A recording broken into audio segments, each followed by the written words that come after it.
இயக்குனர் சாச்சி இயக்கத்தில் சதீஷ் நடிப்பில் சட்டம் என் கையில் உலகமெங்கும் வெற்றி நடை போடுகிறது. சினிமா விகடன் நேயர்களுக்கு வணக்கம். நான் உங்கள் விஜய் சக்தி பிரியா. இன்னைக்கு கொரட்டாலா சிவா இயக்கத்துல அனிருத் இசையில ஜூனியர் என்டிஆர், பிரகாஷ் ராஜ் மற்றும் ஜான்வி கபூர் போன்ற பலரும் நடிச்ச தேவாரா படத்தோட FDFS ரிவ்யூ தான் பார்க்க வந்திருக்கோம். வாங்க வீடியோக்குள்ள போலாம். குட் மூவி சூப்பர் நல்லா தான் இருக்கு. குட் மூவி சூப்பரா இருக்கு. மூவி சூப்பரா இருந்தது.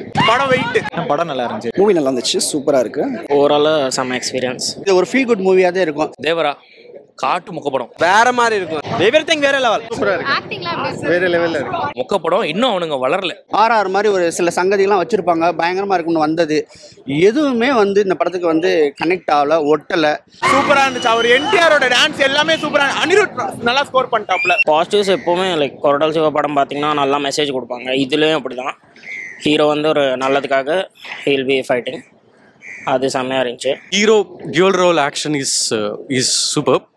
Apart from hero, Prakash Raj acting is like bit okay, but other than that, no other character is registered actually. Janhvi Kapoor வந்து படத்துக்கு பெரிய ப்ளஸ் பாயிண்ட். என்டிஆர் ஆக்டிங்ல டவுட்டா.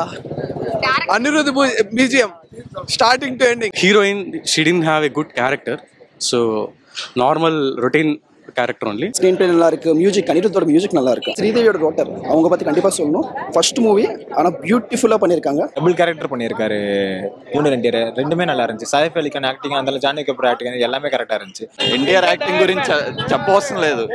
చిన్నప్పటి నుంచి నేను மியூசிக் மட்டும் தான் படத்துக்கு ஒரு ஆறுதல் அப்படின்னு சொல்லுவேன். அனிருத்தோட மியூசிக் ஜான்வி கபூரை ஸ்க்ரீனில் பார்த்தது நல்லா இருந்துச்சு. Music BGM acting 100k 100. Music is very nice actually. அனிருத்துக்கு நம்ம எதுவுமே சொல்லக்கூடாது, ஏன்னா அவ்வளோ பெரிய அளவு ஒரு Pre-interval, pre-climax, next level. Koratala Siva comeback. 3 songs only, but it's super. Music மாத்திரம், பேக்ரவுண்ட் மியூசிக் மாத்திரம் வேற லெவல். பிச்சக்கிச் பஜட். இந்த டான்ஸை கூட இதை உருப்படியா பண்ணலன்னு தான் நான் சொல்ல முடியும். அந்த அளவுக்கு பண்ணிட்டாப்ல. ரொம்ப வெறுப்பேத்திட்டாங்கன்னு தான் சொல்ல முடியும். அனிருத் மாத்திரம் வேற லெவல். பிச்சக்கிச் ஆடு. Completely ஒரு action இருக்கும். அது செம்மையா worth watching. ஃபைட்ஸ், கொரியோகிராஃபி எல்லாமே செம்மையாக இருக்கு. Movie is decent actually, one time watch. கடவுளே தான் தேவாரா சாங் ஒரு பூஸ்ட் மூமெண்டா தான் இருந்துச்சு. சரி, வர வழியில கார்ல தான் போய் பழகிட்டோம். கார்ல போக அது மாதிரி தெலுங்கு ஆடியன்ஸை அந்த மாதிரியே பழகி விட்டுட்டு இந்த மாதிரி படம்லாம் கொடுக்குறாங்கன்னு தான் நான் நினைக்கிறேன். கண்டிப்பாக பாருங்க, எல்லாருக்கும் பிடிக்கும். ஃபேமிலியோட வந்து பாருங்க, டெஃபினட்டாக மிஸ் பண்ணாதீங்க. மியூசிக்கை காலி பண்ணுறதுக்கு இந்த படம் வந்து நல்லா செஞ்சுருக்காங்க. உண்மையிலே சொல்கிறேன், சொல்லிக்கிற அளவுக்குலாம் ஒன்றுமே இல்லை. மியூசிக் சரியா இல்லை, அதே சொல்லலை. இந்த படத்துக்கு வந்து அனிருத் வந்து தேவையாங்கிற அளவுக்கு இருக்கு. இதில் பார்ட் 1 போடும்போது தான் ரொம்ப குண்டை தூக்கி போட்ட மாதிரி இருக்கு. That last 40 minutes, particularly last 10 minutes will be very engaging and worth watching. என்டிஆரோட ஆக்டிங்குமே அவ்வளோ நல்லாவே இல்லை. ஒரு ஸ்டாக் ஷாட்ஸ் மாதிரி வச்சிருக்காரு. அவர் வந்து சோகமாக இருந்தாலும் அப்படி தான் வர்றாரு, சிரிக்கிறதா இருந்தாலும் அப்படி தான் சிரிக்கிறாரு. அந்த மாதிரி வந்து படம் ஃபுல்லாக ஸ்டாக் ஷாட்ஸ் தான் இருக்குது. ஃபர்ஸ்ட் ஆஃப் ஒரு மாதிரி பிரகாஷ் ராஜ் கதையை ஆரம்பிக்கிறாரு. அவர் சொல்றதுக்கு ஒரு மாதிரி லேக் இருக்கும். செகண்ட் ஹாஃப் கரெக்டாக போகுது ஸ்மூத்தா.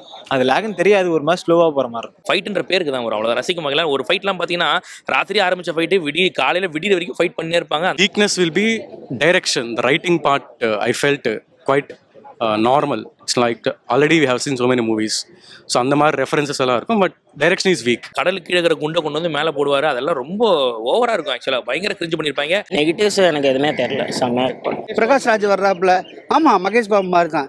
அளவு கூட தெரியல ஏங்க இப்படி இருக்காங்க. Pre-climax, Anirudh has taken the movie to the next level actually. ரொம்ப ஏமாத்திருக்காங்க. ரொம்ப செம்ம கிளாமர் இருக்குது. கிளாமர் பார்க்கணும்னா அந்த இன்டர்வலுக்கு பின்னாடி படத்துக்கு வந்தால் போதும். நல்ல கிளாமர் இருக்குது. படத்தை பார்த்து என்ஜாய் பண்ணலாம். ஸ்கிரிப்ட் சரியில்லை, அவ்வளோதான் சொல்லுவேன் நான். ப்ளஸ் பாயிண்ட் இல்லை, நான் டிஃப்ரெண்ட் பாயிண்ட் சொல்லுவேன். இப்போ கொரட்டாலா சிவா தான், இப்போ அவர் வந்து எல்லாம் கிளாசிக் மூவியை தான் எடுப்பார். ஆனால் இந்த வாட்டி கொஞ்சம் ரஃபா ரகடா ஃபுல் மாசி பிளட் செட்டாக எடுத்திருக்காரு. ஸ்கிரிப்ட் தான் படத்துக்கே வீக் அப்படின்னு சொல்லுவேன். படத்துக்கு எது முக்கியமாக இருக்கணுமோ அதுதான் படத்துக்கு வீக். உண்மையிலேயே நல்லா பண்ணியிருக்கலாம், கோட்டை விட்டாங்க. First half is very engaging actually. Second half alone, post interval, pre-climax is somewhat boring. ஏதாவது ஒரு சீனாவது நல்லா இருக்கும் படத்தில் அப்படின்னு பார்த்தாக்கா எதுவுமே ரசிக்கும் வகையில் இல்லை. நெகட்டிவ்ஸ்னா அந்த சிஜி ஒர்க்ஸ்க்கு ஒரு சில இடத்துல மட்டும் நல்லா இல்லை. அதை மட்டும் பார்த்துருந்தா கரெக்டாக. சொல்லிக்கிறதுக்கு ஒன்றுமே இல்லை. இதில் பார்ட் 2 எல்லாம் சத்தியமாக வந்து பார்க்க முடியாது. Positives are Junior NTR's acting, Ratnavelu's DOP thing and Anirudh BGM. 4 கண்டெய்னரை ஒருத்தரே தள்ளுறது அந்த மாதிரியான சீன் எல்லாம் இன்னும் அவனுக்கு எடுத்து வச்சிருக்காங்க. அப்படியே அந்த பாலையா படத்தை பார்க்குற மாதிரியே இருக்கு. ஃபாதர் அண்ட் சன் எமோஷன்ஸ் இருக்கு. ஒரு மெசேஜ் சொல்லியிருக்காங்க. எஸ்பெஷலி அந்த பயம். Every one should have that fear in life. Then only every one can succeed in life. லேக்லாம் இல்லை ப்ரோ, ஸ்மூத்தாக தான் சொல்லிட்டு இருக்கு. இன்டர்வல் பேங்க் செம்மையாக இருந்துச்சு. அதுக்கப்புறம் கிளைமேக்ஸ் செம்மையாக இருக்குது. பாசிட்டிவ்ஸ் வந்து பார்த்தீங்கன்னா சைஃப் அலி கான் பயங்கரமாக பண்ணியிருக்காப்புல, சரியான வில்லனு. அவருடைய எவ்ரி ஃப்ரேம் வந்து பார்த்தீங்கன்னா அவரை பார்த்துட்டே இருக்கலாம், அந்தளவுக்கு பண்ணியிருக்காங்க. எல்லாம் பார்க்கலாம், எந்த வல்கர் சீன் எதுவுமே இல்லை. வைலன்ஸ் இருந்தாலும் அவ்வளோ டீப்பான வைலன்ஸ் எதுவுமே இல்லை. ஃபேமிலி ஆடியன்ஸ் எல்லாமே பார்க்கலாம், நல்ல படம் தான். விஎஃப்எக்ஸ் நல்லா இருந்துச்சு. படத்தில் நிறைய பாசிட்டிவ்ஸ் இருக்குது, ஆனால் அதை ரசிக்க முடியாத அளவுக்கு நெகட்டிவ் வந்து சூழ்ந்து இருந்துச்சுன்னு சொல்லணும். அந்த அளவுக்கு நெகட்டிவ் படமே. என்டிஆர் ஃபேன்ஸ்லாம் பயங்கரமாக என்ஜாய் பண்ணுவாங்க. Like overall, if I have to comment on the movie, it's like average movie. I can rate 2.5 out of 5. மனசே கஷ்டப்படுத்துறாங்க உண்மையிலே. ஜான்வி தமிழில் பேசுனாங்க, செம்ம ப்ரோமோ. எனக்கு ரொம்ப சந்தோஷமா இருந்துச்சு. ஸ்ரீதேவி மேம் சரியாக பார்க்கல, சரி இவங்களையாவது நம்ம பார்ப்போம் அப்படின்னு நினச்சி வந்தோம். ரொம்ப ஏமாத்திட்டாங்க. விஎஃப்எக்ஸ் மட்டும் ஒரு சின்ன சின்ன இடத்துல ஒரு மாதிரி இது இருந்துச்சு, அது மட்டும் கரெக்டாக பண்ணியிருந்தா படம் நல்லா இருந்திருக்கும். First half is very nice. I felt it very happy. But post interval, pre-climax, I felt it like what is this movie, like that kind of feels lag. Stunt positive, song நல்லா இருந்துச்சு, படத்தில் கேட்குற மாதிரி இருந்துச்சு, சூப்பராக இருந்துச்சு. அது மட்டும் தான் படத்தில் பாசிட்டிவ். அனிருத் மியூசிக் அங்கே நல்லா இருக்கு. தெலுங்கு படம் போய் பாருங்க, தமிழ் ஆடியன்ஸ் கரெக்டாக 100% வந்து தெலுங்கு ஆடியன்ஸில் வந்து அவங்கள திருப்திப்படுத்தணும்னே படம் பண்ணியிருக்காங்க. நம்மளுக்கு என்னமோ எனக்கு என்னமோ ஓட்டலை. கொடுத்த கதாபாத்திரத்தை சூப்பராக பண்ணியிருந்தாங்க எல்லாருமே. சைஃப் அலி கான் கூட எடுத்துக்கோங்க, நல்லா பண்ணியிருந்தாரு. பட் அவருக்கான ஸ்டஃப் இருந்துச்சான்னு கேட்டால் அவர் யூஸ் பண்ணிக்கல ப்ராப்பராக. ஃபர்ஸ்ட் ஆஃப் வந்து ரொம்ப சூப்பராக இருக்குது ஆக்சுவலாக. செகண்ட் ஆஃப் கூட நல்லா இருக்குது. ஒரு ½ அன் ஹவர் மட்டும் கொஞ்சம் ஸ்லோ ஆயிடுச்சு. மறுபடியும் கம்பேக் சொல்ல முடியும். இயக்குனர் சாச்சி இயக்கத்தில் சதீஷ் சம்பத்தா நடிப்பில் அட்டகாசமான கிரைம் த்ரில்லர் திரைப்படம் சட்டம் என் கையில் உலகமெங்கும் உங்கள் அபிமான திரையரங்குகளில் வெற்றி நடை போடுகிறது.